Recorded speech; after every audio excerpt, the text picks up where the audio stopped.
Mob lynching पे सख्त से सख्त कानून बन के और मॉब लिंचिंग को रोका जाए, क्योंकि भीड़ को हिंसा करने और हिंसा की इजाजत देने का कोई अधिकार सरकारों को नहीं है। और आज जो हिंसा हो रही है सत्ता के संरक्षण में हो रही है। मीठा बोलते हैं प्राइम मिनिस्टर, हमें सीखना चाहिए उनसे, बहुत मीठा बोलते हैं और इतने शोर में बोल रहे हैं, यानी कि वो बिल्कुल तय करके बैठे कि जिस काम को उन्हें नहीं करना, करना ही नहीं, कोई फर्क नहीं पड़ता उन्हें इस बात से। तो मगर फिर भी किसानों ने झुकाया था ना उनको, ये भी वो याद रखें।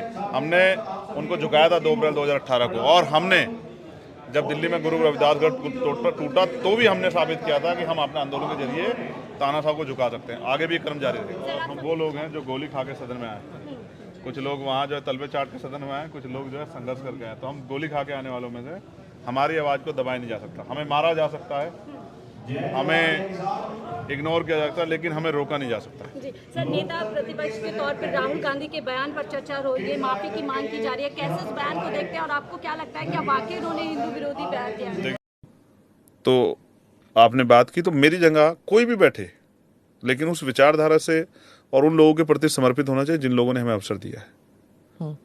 जब किसी पे मॉब लिंचिंग होती है, जब किसी को दाढ़ी पकड़ के मारा जाता है, जब किसी को टोपी उतार के मारा जाता है, जब किसी को जो है सड़कों पे खींचा जाता है, जब सार्वजनिक रूप बैठ के किसी को काटने की, जैसे कल दिल्ली में एक साहब दे रहे थे धमकी कि मैं 1.5 लाख को काट दूंगा, तलवारें बांट दूंगा। जब ये जुल्म होता है तो लोगों की निगाह होती है, कोई उनके लिए बोलेगा, कोई उनकी आवाज़ उठाए, कोई उनके से अपनापन जताएगा, तो कोई नहीं खड़ा होता। वोट लेने सब आते हैं।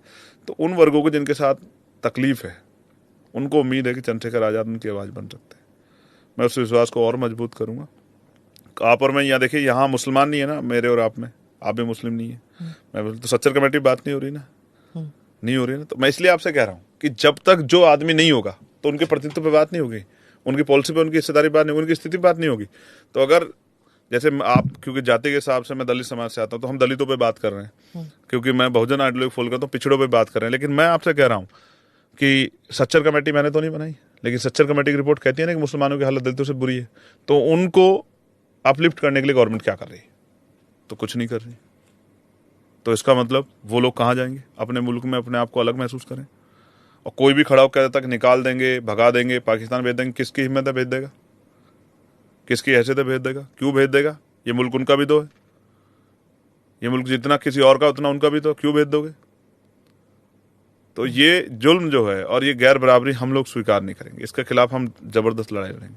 अगर कोई किसी गरीब को, मजलूम को सताएगा, कोई किसी महिला का अपमान करेगा, कोई किसी आदिवासी का या सामान्य जाति किसी बहन बेटी का वो करेगा, किसी गरीब को सताएगा, तो हम लड़ेंगे। और ये फर्क नहीं